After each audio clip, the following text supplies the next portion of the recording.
M Das টিউটোরিয়ালে সবাইকে স্বাগত। আজকে আলোচনার বিষয় পৃষ্ঠতলীয় রসায়ন। এই চ্যাপ্টারে দুটি শর্ট কোশ্চেন পড়ে।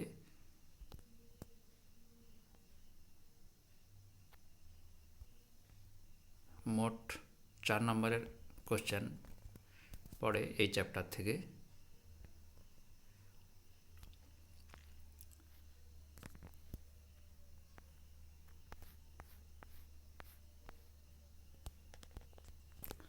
আজকে শর্ট কোশ্চেন নিয়ে আলোচনা করব।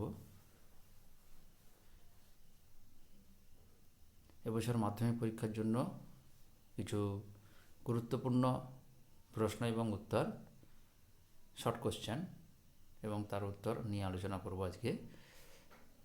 এক নজরে দেখে নেওয়া যাক। প্রথম, একের দাগ, অধিশোষণ প্রক্রিয়ার ক্ষেত্রে কোনটি ঠিক? এর অপশান: সর্বদাই তাপমোচী, বি সর্বদাই তাপশোষী, সি হয় তাপমোচী নতুবা তাপশোষী, ডি তাপমোচী বা তাপশোষী কোনোটিই নয়। এর দাগের অপশানটা অ্যান্সার হবে সর্বদাই তাপমোচী হবে। দুয়ের দাগ, রাসায়নিক অধিশোষণে স্তরের সংখ্যা হলো ড্যাশ। রাসায়নিক অধিশোষণে স্তরের সংখ্যা 1 হবে। এর দাগের অপশানটা 3। একটি কঠিন পদার্থের একটি গ্যাসের অধিশোষণের জন্য লগ এক্স বাই এম বনাম লগ পি লেখচিত্রটি সরল রৈখিক ও এর নতি হল, ডি দাগের অপশানটা হবে 1/n। 4 দাগ, অধিশোষণ প্রক্রিয়ার ক্ষেত্রে প্রযোজ্য নয় কোনটি? ডি দাগের অপশানটা ডেল্টা এইচ লেস দেন 0, এটা প্রযোজ্য হবে না। 5 দাগে, কঠিনের তলে গ্যাসের অধিশোষণ সাধারণত তাপমোচী হয় কারণ, বি দাগের অপশানটা এন্ট্রপি হ্রাস পায়। 6 দাগ, অধিশোষণ প্রক্রিয়ার সাম্যাবস্থায় কোন অপশানটা দেখা যাবে? বি দাগে delta H equal to T delta S. 7 দাগে, কঠিন পৃষ্ঠতলে গ্যাসের ভৌত অধিশোষণের ক্ষেত্রে কোন মন্তব্যটি সঠিক নয়? বি দাগে উষ্ণতা বৃদ্ধির সঙ্গে ভৌত অধিশোষণ বৃদ্ধি পায়। 8 দাগ, নিচের কোনটি অধিশোষণের উদাহরণ?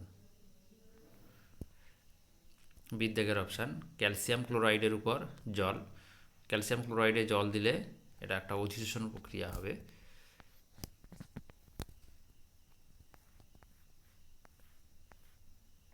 9 দাগ, কোনটির মান অধিশোষণের সাম্যাবস্থায় 0 হয়?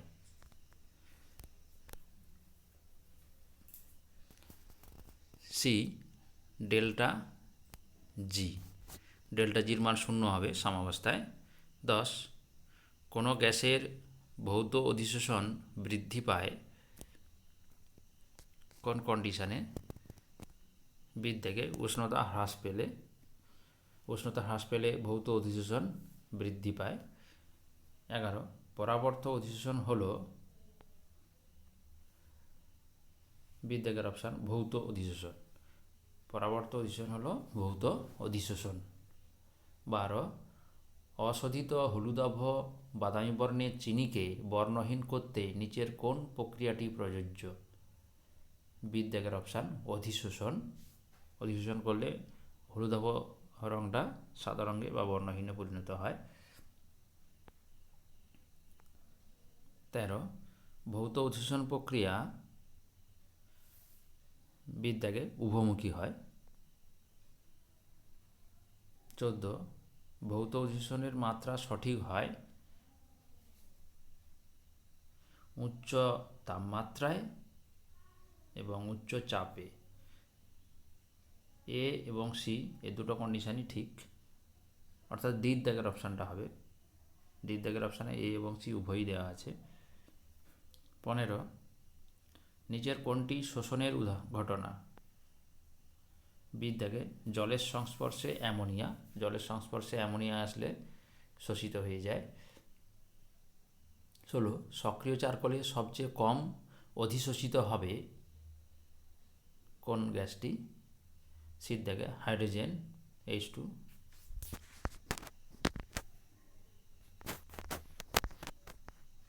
17 ভৌত অধিশোষণের ক্ষেত্রে কোনটি সঠিক নয়?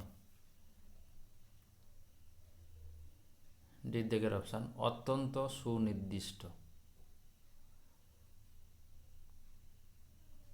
নিচের কোনটি ফ্র্যান্ডলিস অধিশোষণ সমতাপীয়? সির দাগে log x/m versus log p লেখচিত্র। log x/m অক্ষ থেকে যাচ্ছে।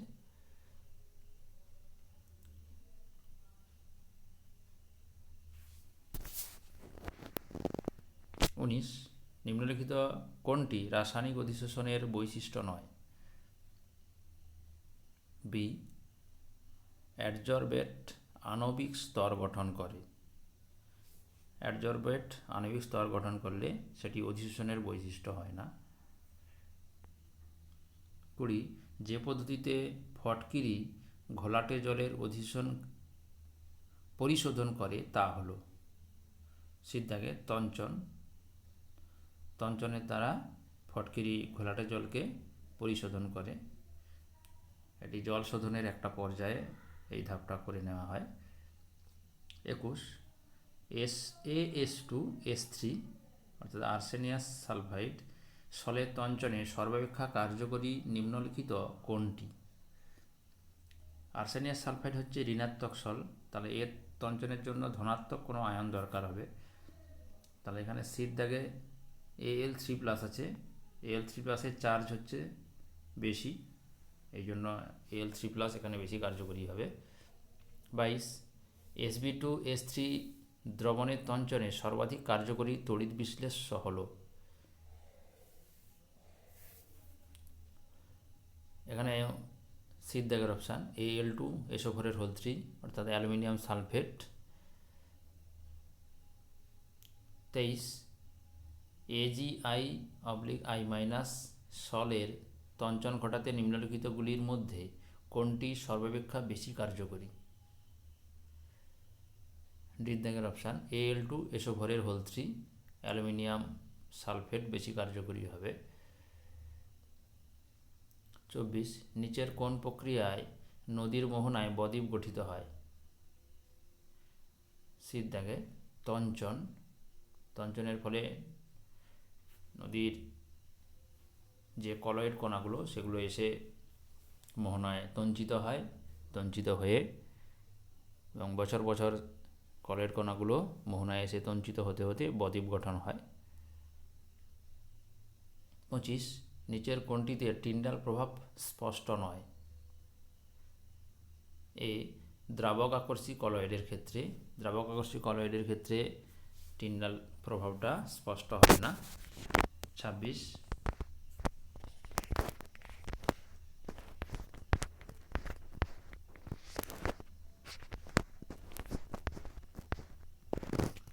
একটি কলয়েডীয় দ্রবণকে তড়িৎ ক্ষেত্রের মধ্যে রাখলে কলয়েডীয় কণাগুলি অ্যানোডের দিকে ধাবমান হয়।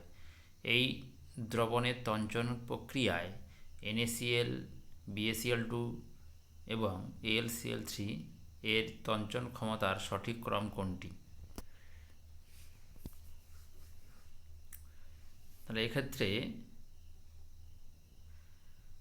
ক্যাটায়নগুলোর চার্জের উপরে নির্ভর করবে তঞ্চন ক্ষমতা।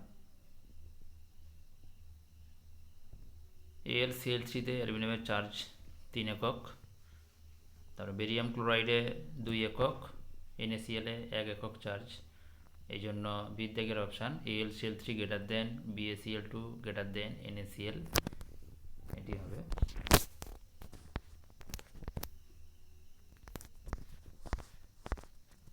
27 কোন পদ্ধতিতে সদ্য প্রস্তুত পদক্ষেপ কখনো কখনো কলয়েডে পরিবর্তিত হয়?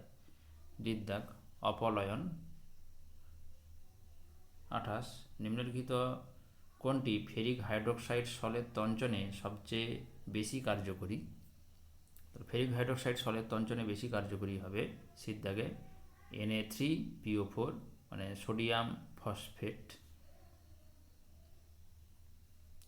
29 নিচের তড়িৎবিন্যাসের মধ্যে FeOH3 অর্থাৎ ফেরিক হাইড্রোক্সাইড সলকে তঞ্চিত করতে কোনটি সবচেয়ে কম কার্যকরী হবে?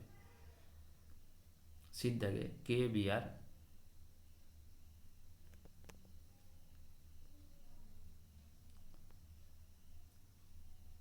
তারপরে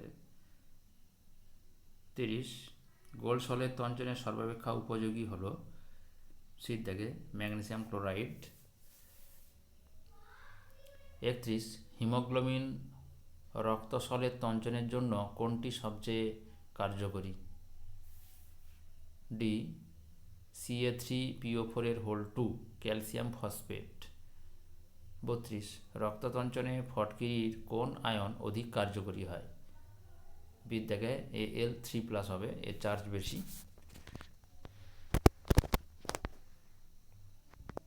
33 0.0250 গ্রাম স্টার্চের উপস্থিতিতে 10 ml গোল্ড সলে 1 ml 10% NaCl দ্রবণ যোগ করলে উক্ত সলের তঞ্চন প্রতিহত হয়।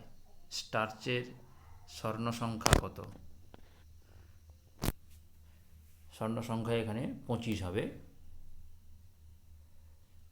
34 গোল্ড নাম্বার থেকে জানা যায় কোনোটি নয় হবে। 35 0.50 0.01 0.10 এবং 0.005 স্বর্ণ সংখ্যাযুক্ত সংরক্ষককারী কলয়েড PQROS এবং এদের মধ্যে সংরক্ষণ ক্ষমতা সর্বোচ্চ হল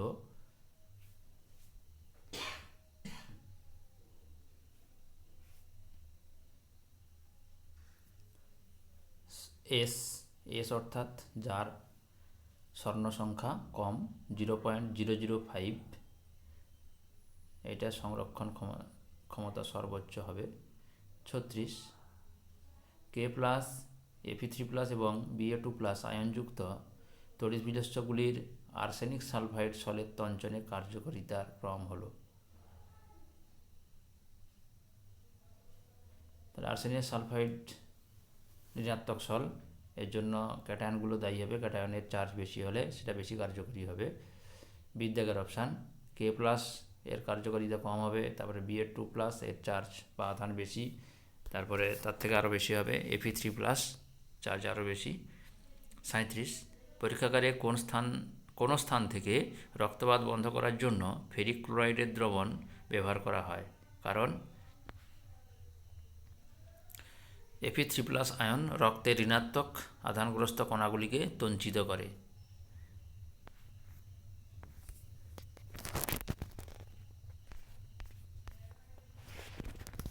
38 অ্যালাম কর্দমাক্ত জলকে যার দ্বারা পরিশোধিত করে তা হল তঞ্চন। বিদ্যাগের অপশান। 39 কোনো আয়নের কোনো কলয়েডকে তঞ্চিত করার ক্ষমতা নির্ভর করে আধানের চিহ্ন ও মানের উপর। বিদ্যাগের অপশান। 40 কোনটির বিস্তার মাধ্যম তরল নয়? সি কুয়াশা। 41 নিম্নলিখিত কলয়েডীয় সিস্টেমগুলির মধ্যে কোনটি কুয়াশাকে সঠিকভাবে প্রকাশ করে? গ্যাসে তরলের বিস্তারণ। 42 বহু অনুসমন্বিত কলয়েড দ্রবণটি হল সালফার সল। 43 তরল বিস্তার মাধ্যমের মধ্যে কঠিন বিস্তৃত দশা প্রলম্বিত থেকে কোন কলয়েডটি প্রস্তুত করবে? ডিদ্যাগের অপশান সল। 44 তরল বিস্তার মাধ্যমে গ্যাসীয় বিস্তৃত দশার কলয়েডটিকে বলা হয় সি ফোম। 45 কোনটি কলয়েড নয়? এ ক্লোরোফিল। 46 প্রাকৃতিক বৃহদাণবিক কলয়েড হল ডি থেকে স্টার্চ। 47 নিচের কোনটি প্রকৃত দ্রবণ? সি কপার সালফেট দ্রবণ। 48 ফেরিক হাইড্রোক্সাইডের হাইড্রোসল কি প্রকৃতির? ডি থেকে ক্যাটাফোরেসিস প্রদর্শন করে। 49 নিচের কোন পদার্থটি জলে কলয়েডীয় দ্রবণ তৈরি করবে? ডি থেকে স্টার্চ। 50 আলোকরশ্মি কলয়েড দ্রবণের মধ্য দিয়ে প্রবেশ করানো হলে এটি বিচ্ছুরিত হয়। ডি থেকে অপশান।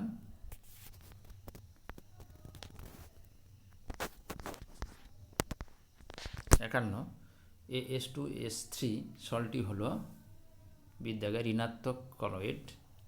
52 ইমালসান হলো তরলে তরলে কলয়েড। 53 কোনটি একটি প্রাকৃতিক কলয়েড? এ রক্ত। 54 নিচের কোনটি সংযোজিত কলয়েড নয়? এর দাগে প্রোটিন প্লাস জল। 55 কলয়েড কণার আকার বিদ্যাগার অপশান 10⁻⁷ থেকে 10⁻⁹ মিটার। 56 জলাশক্ত কলয়েডের পৃষ্ঠটান এর দাগের অপশান জল অপেক্ষা কম। 57 কোনটি লায়োফোবিক সল? সির দাগে সোনা, সোনার সল লায়োফোবিক। 58 লায়োফোবিক সলের জন্য নিচের কোনটি সঠিক নয়? সির দাগে এটি খুব সহজে সলভেটেড হয়, এটি ঠিক নয়।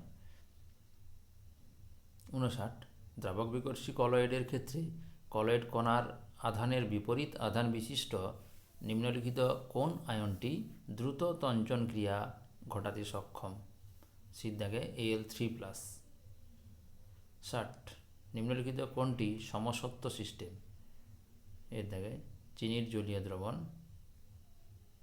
61 কলয়েডের বিস্তার মাধ্যমে কলয়েড কণার বিরামহীন ইতস্তত বিচরণকে বলা হয় বিদ্যাগের অপশান ব্রাউনীয় গতি।